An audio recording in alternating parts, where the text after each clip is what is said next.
Welcome to the Vine Resources Podcast Show with your host, David Lawrence. Welcome to another edition of the Vine Resources Podcast Show. Well, look, today I'm delighted to be in MediaCom's towers, head office towers here in central London in Holborn, and I'm here with Sue Unerman. I wanted to make sure I pronounced that correctly. Thank you, David. Sue, thank you so much for welcoming us to your office. Well, I'm very flattered to be asked. Sue, you're the Chief Transformation Officer for the company. Yep. The company has over 9,000 employees worldwide, roughly. Yep. Yeah, and you have over 1,500 in the UK alone. Yep.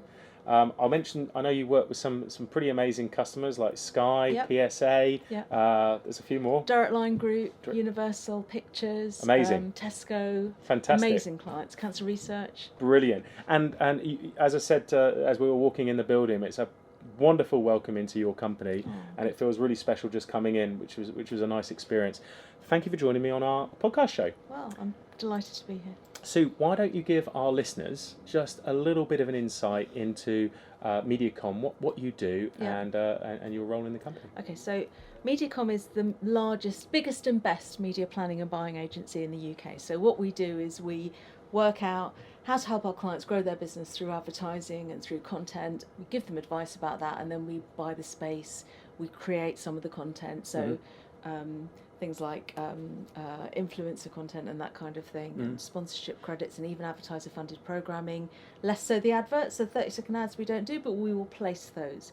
So we will work out where they should go and buy and execute that on behalf of our clients. And then we'll also work out, in a lot of cases, what the accountability of that is via various kind of techniques like research techniques and econometrics and that kind of thing.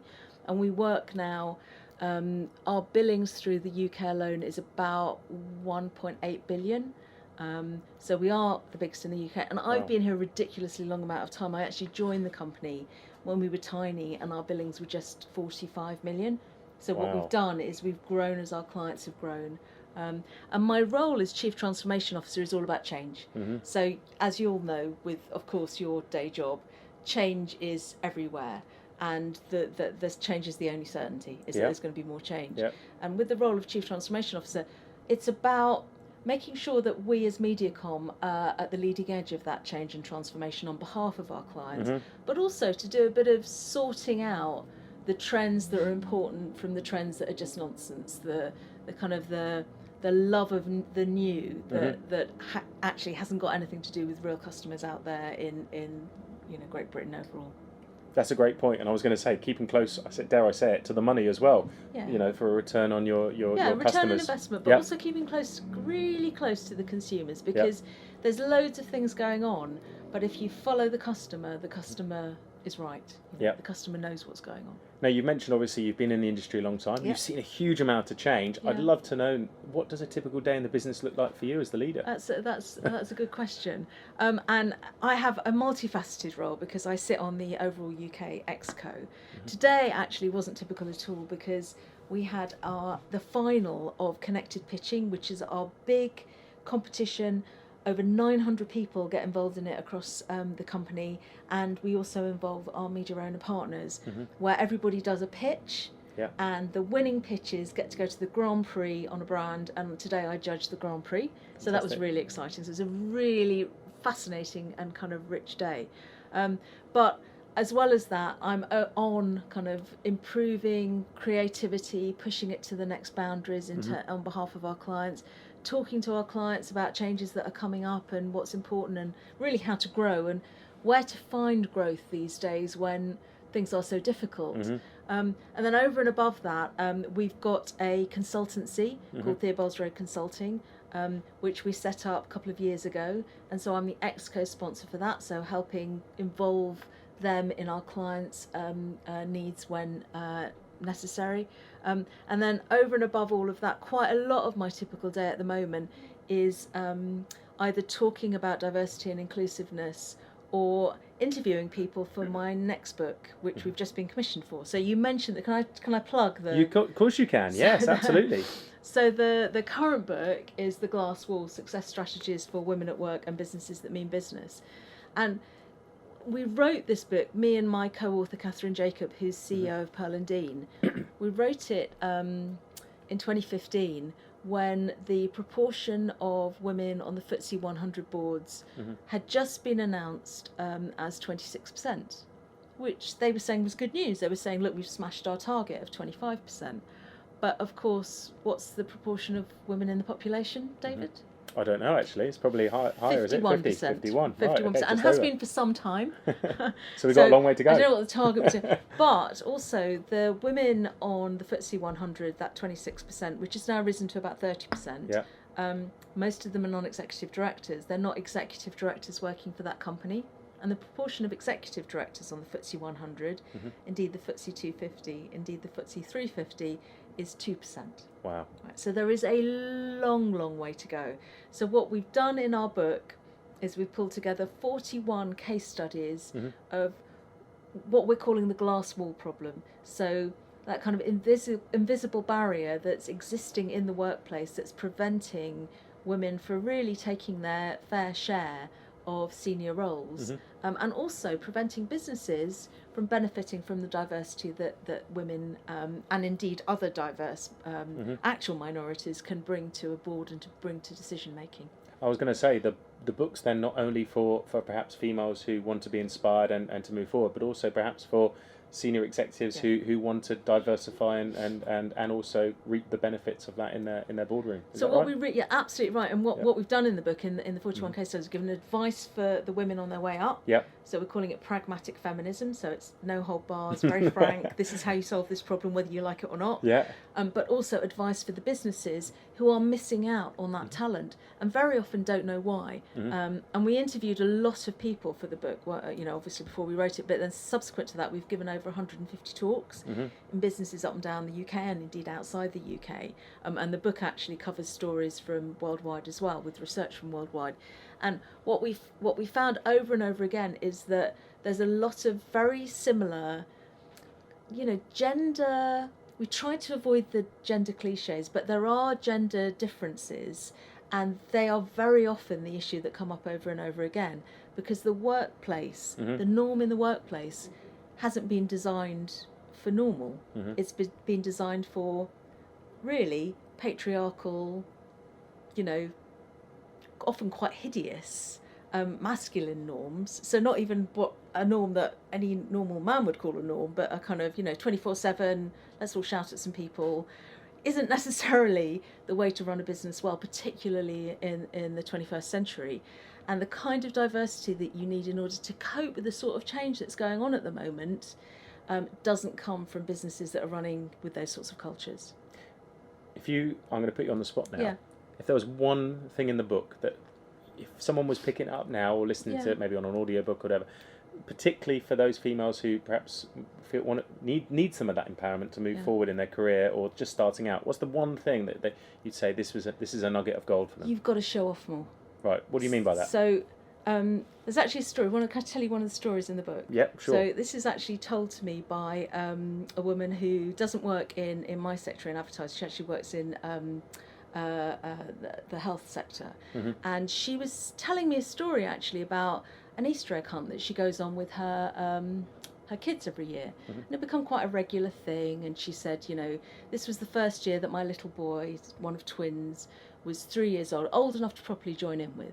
He said they got into a routine with the Easter egg hunt. The dads would hide the Easter eggs. I'm doing gender stereotypes already. And those little gold bunnies, the ones I mean. Yeah. And the mums would lay out the picnic, and the kids would all go and get the eggs. There was about 10 kids, I think, and the oldest kid was 12. The littlest ones were this little boy and his twin sister. And every year they collected them up. They brought them back to the picnic site. They shared them out. And all the other children happened to be girls. Just so happened that the girls were friends with the girls. And that had been how it had gone, except for the very first year that this little boy was old enough to properly join in. And he came running back to the picnic site ahead of anyone else, all on his own, jumped into the middle of it. And she said, everybody's going, oh, what's happening? Is he all right? And he jumps in the middle and he holds up this gold bunny and he shouts out, I've won. I've won, Mummy and Daddy. I've won. I won the gold bunny. And there's a bit of a pause. And this woman said to me, I could see what my friends, the other mums, were thinking, which was, well, hang on a second, no one's ever won the Easter egg hunt before. And anyway, there's more than one gold bunny. We don't necessarily know that we found it. No one wanted to say anything to disappoint this little boy. There's a bit of silence. And the dad speaks up, and the dad goes, yeah, that's right, you've won. You've beaten all the girls. Well done, you. And she said to me afterwards, she said, look, two things about this. First of all, she doesn't think, this is how little boys and little girls get treated differently. She doesn't think that anyone would have said to the little girl, if she'd come back and said, I've beaten everyone else, well done, that she would have been told, no, but we share things. But she said she also realised at that point that that's what goes on day in, day out at work, that little boys who have now become grown-up men are showing off. And she works in health, and, you know, they have real emergencies in health. You know, in advertising, we have all kinds of emergencies and we think it's life and death, but actually it's money, it's not life and death, right? But with them, it's actually serious. And so if her boss asks her what's going on, you know, she'll go, there's no problem, everything's fine, don't worry about a thing. But that if her boss said to one of her colleagues, who's a man, what's going on, he would go, oh, it's all fine now. There was a huge problem, but I solved it. I saved the day. Don't worry about a thing. And in those same few moments, he's lining themselves up for pay rises, promotions, not her, but him. We found this to be very true. So there are women out there who are working so hard. We get asked this question over and over again at the talks that we give. But I'm working really hard and I'm doing really good work. Why should I have to show off about it? Surely someone will notice. And the truth just is that you need to find a way to show off a bit. There are lots of ways to show off, but you need to find a way. And then equally, look, if you're a boss, if you're a manager, try and give the quieter people in your team a structured opportunity to tell you how well they're doing. Because what happens all over the place, and I think any manager would own up to this, is that it is easier to promote someone who is good at getting promoted than it is to promote someone who might be good at the job into which they're being promoted, if you know what I mean. Because the people who are, you know, people campaign to get promoted, right?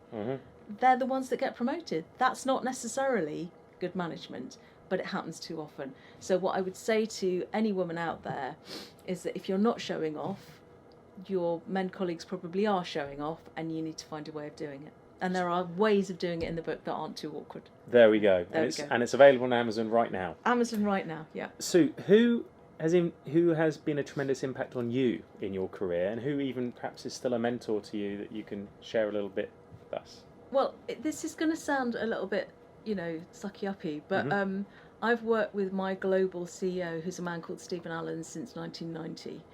And when I joined what was then a company called the Media Business, because we got acquired by MediaCom, we were 44 million, as I said, and he was head of new business. And he and I set out to win some new business together. And I'd never worked with somebody before who was so good, really, at running a team. And now, you know, 1.9 billion in the UK, coming up to amazing. that, and you know, much bigger around the world. And he still has that culture of creating a team that can work well together. You know, our global slogan is people first, better results. And if I kind of put it in context, wherever I'd worked before then, and indeed all through school, you know, at school, you get taught to work really hard but not to let anyone copy your work. So you're like this, right? And really, where I'd worked before I worked with Steve, the way that you got on was that you sort of got on by pushing other people down a bit. That was success. And I arrived and started working with Stephen, and he's all about the team. He's all about loyalty. He's all about working out what people's strengths and weaknesses are, and then playing them in those positions, like a good football team manager, really now. And I think one of the things that he said to me once, I don't even know if he remembers this, but hopefully he'll listen to this and he will remember, was that I was asking him a question about something, and I was quite anxious about what I should do or what I shouldn't do. And he said to me, you know what, Sue, just be yourself. He said, that's all I want you to do, just be yourself. You know, what a brilliant thing for your boss to say to you. If there's one thing that you can be really good at, really better at than anyone else, is being yourself, right? And I came out of that with so much increased confidence, and it still resonates with me today. And I hope that I help other people to be themselves, because I do believe that if you concentrate on that, if you focus on being your best self, then that's how you can succeed. Well, let's talk about being best self there. In terms of your employee engagement, how are you helping your team be their best for themselves? So we have we take people first, better results very seriously Right. at MediaCom. It's not just a slogan. Okay. It's not something that's, belongs to the HR department. It belongs to everybody who works at MediaCom. And yes, to all of the senior management, but we also believe in this respect about leading from every seat. So it is about the culture of the company. It is a sense. So sometimes when I'm interviewing people, and we have lots of official programs to encourage this, but I do think it's deep down about the culture. And sometimes when I'm interviewing people, I sort of explain to them, or have done in the past, that if you do really good work at MediaCom, you'll get a gold star. But if you help someone else do really good work, you'll get 10 gold stars. And that's really what we're trying to do. And rather than succeeding by pushing other people down, you succeed here by helping other people up. That's great. And sometimes when I'm talking to someone about that, they'll go, but how will you know it was me so that I can get the 10 gold stars? And I kind of think, well, you're probably not for us then. But yeah, so there is a lot of diversity and inclusiveness work that we do. We have a very big mental health allies program. We have freshness programs where we encourage people to break up the kind of day. We have creativity training for everybody, because again, this is one of my big bugbears, is I don't like a lot of companies, a lot of creativity training schemes as well. They say, give us your half a dozen best people, the really strong creative people, and we'll take them away and we'll, train them up for a couple of weeks and then we'll give them back to you, they'll be transformed. I don't want 6 people transformed. I want 1,500 people transformed.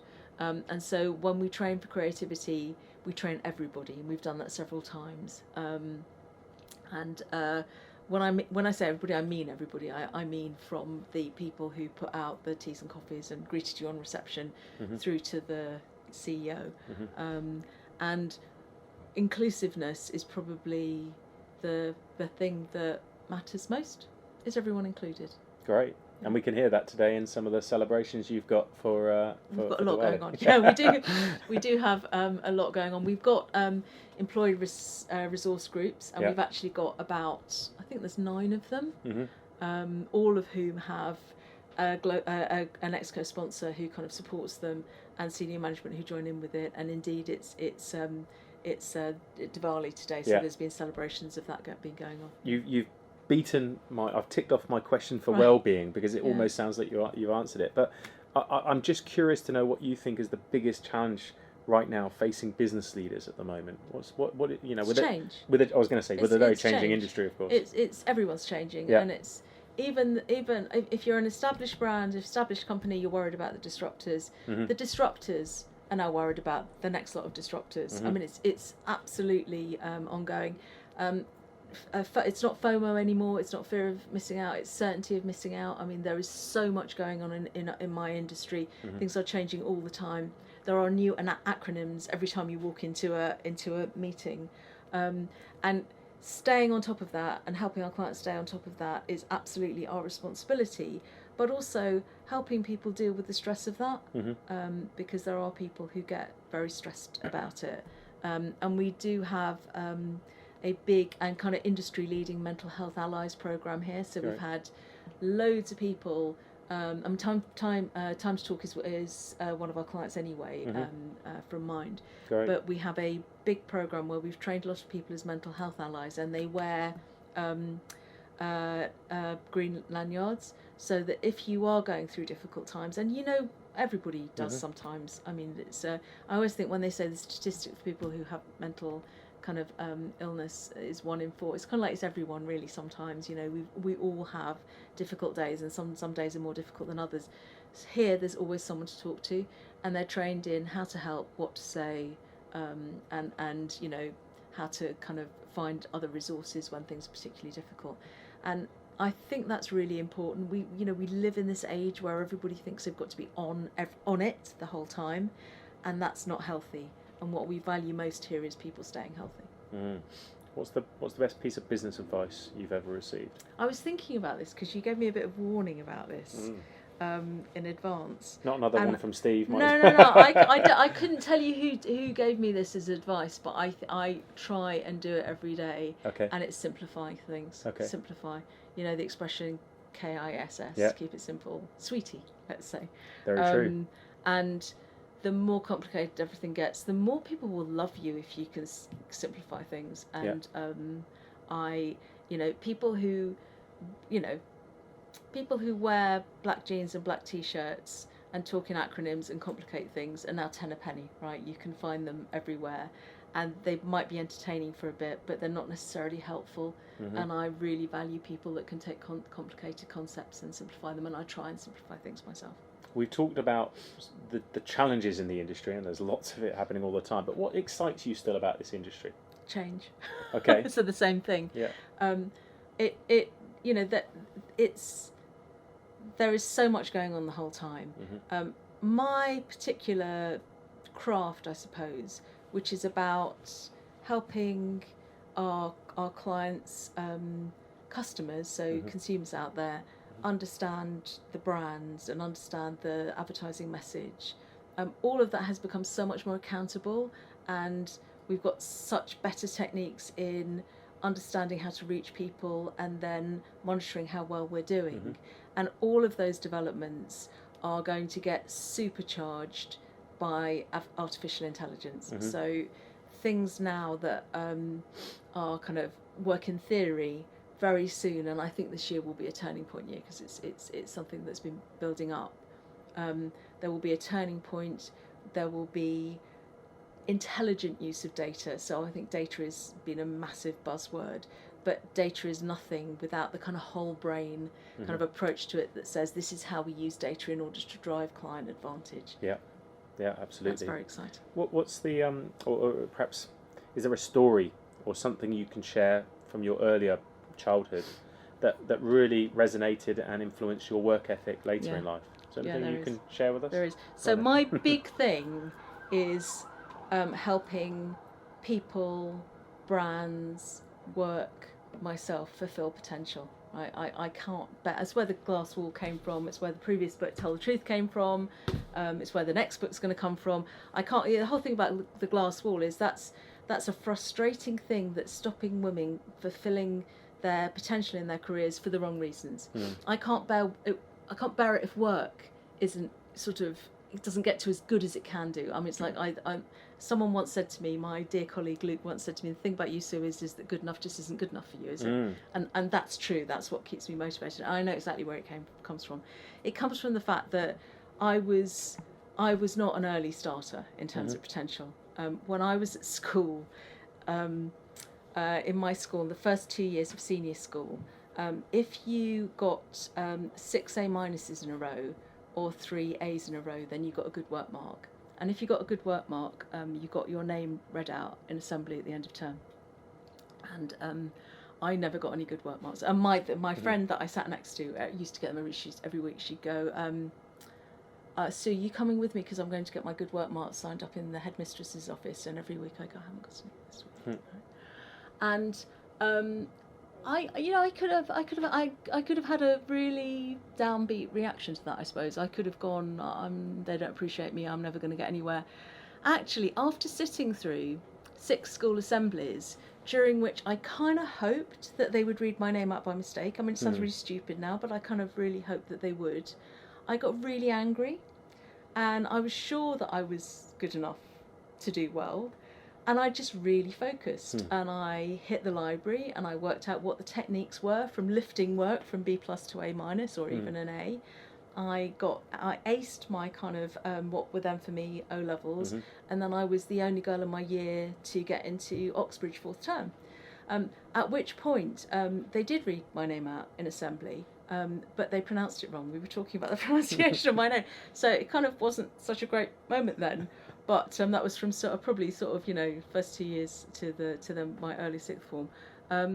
But it just led me to this hatred of letting stuff kind of go before the potential is fulfilled, and also to feel as though I really know that everybody out there has got the potential to be great. They've just got to work out what it is that they're going to be great at, and then focus on how to achieve it. You touched a minute ago about the AI affecting and massively impacting your industry in the future. What are the other things that you think is going to impact the business model, and what's it might it look like in 5 years' time? Well, that's 5 years' time is. It's a long time, of course. I am not answering questions. 5 years' time. It's a crystal ball. It's a crystal ball. It is a crystal. It is a crystal ball. I think so. I think AI is going to make a massive difference. I think we're going to see a reshaping of our industry in terms of the sorts of jobs that there are. Yeah. I think we're going to have really that whole brain intelligence thing, whereby you can apply empathy and real human insight and understanding of customers, and we spend a lot of time here making sure that everybody in the UK business is empathetic, and it's one of the reasons why we uniquely for our sector have offices up and down the country, so that we're not stuck in the London bubble, but really knowing what's going on with the customer, but match that, or the consumer, but actually match that with how to read data and how to combine, if you like, the more qual kind of ways of looking at things with the more quant ways of looking at things. And I think we're going to need a breed of people, and I think we have a lot of them here, but a breed of people who can really see across, there's old-fashioned left brain, right brain kind of sort of differentiations. We need people who can see across both. We need people who can understand what has always worked and will always work in terms of getting to customers, but also the newest ways and how those relate to each other, and what the new rules and new heuristics are. So people who can have a perspective across everything, we're going to have jobs for them. Now I've got one final question to ask you, but before I do, you've got a new book coming out as well. I did want to mention that. Yeah. What's the new book called? So we haven't finalised that yet. Okay. But I can tell you what it's about. Yeah. There's been so much oxygen given to diversity and inclusiveness over the last 3 years, but statistics haven't changed very much. So we've had lots and lots of conversations. We've been out talking to loads of people, and we get invited everywhere. But I think year on year, the gender pay gap stats went backwards in so many British firms that had to declare them, and we'll see what next year's are like, but who knows. And so we said to ourselves, well, what needs to be done now? What's diversity 2.0 look like? If the things that people are trying now aren't working, what needs to happen? And we think what's happening is that there's a large proportion of the work population who are feeling left out of inclusive conversations, and frankly, straight white men, some of whom are feeling as though everything's too complicated and the stakes are too high. If you say the wrong thing, who knows what will happen to your career, so better not say anything at all. Or others who are feeling that they're just not wanted and that they're not going to get a job because someone else is, going to get it because they are a woman or, from a BAME background or something. And so we've got some blocks to inclusiveness in the workplace, because that's not what inclusiveness means, right? It doesn't mean not including everybody. So the next book is about how to create a sense of belonging and inclusiveness for everybody. Now, I'm going to mention something, maybe a bit of a plug here, but for Ben Elton, I only saw him on Saturday night, and maybe because he was talking exactly about this topic. Was he? I'll see if I can get him on the phone and organise a coffee with you, because I'm sure it'd be fascinating. That would be absolutely amazing. Thank you. That would be brilliant. Final question. If you were giving your 20-year-old self advice, what's the just one thing that you would now say to yourself? Just don't worry as much as you're worrying. And I think probably, I didn't know Steve when I was 20. Be yourself. Yeah. I mean, I was like, you so easy to come into a workplace and think, what do I need to do to fit that culture? Yeah. And if everyone's trying to fit with the culture, then A, the culture isn't rich and it doesn't kind of diversify. But B, you're spending all that effort that you could be spending on doing good work, on worrying about fitting in. And so don't worry about fitting in, just be yourself. Fantastic. Thank you so much for joining the pod. Thanks for welcoming us to your office today. And best of luck with obviously the books and the business. Yeah, brilliant. Take care. You. We really hope you enjoyed the podcast today. If you want to listen to more exclusive tips and life lessons from our guest, go to the resources page at vineresources.com.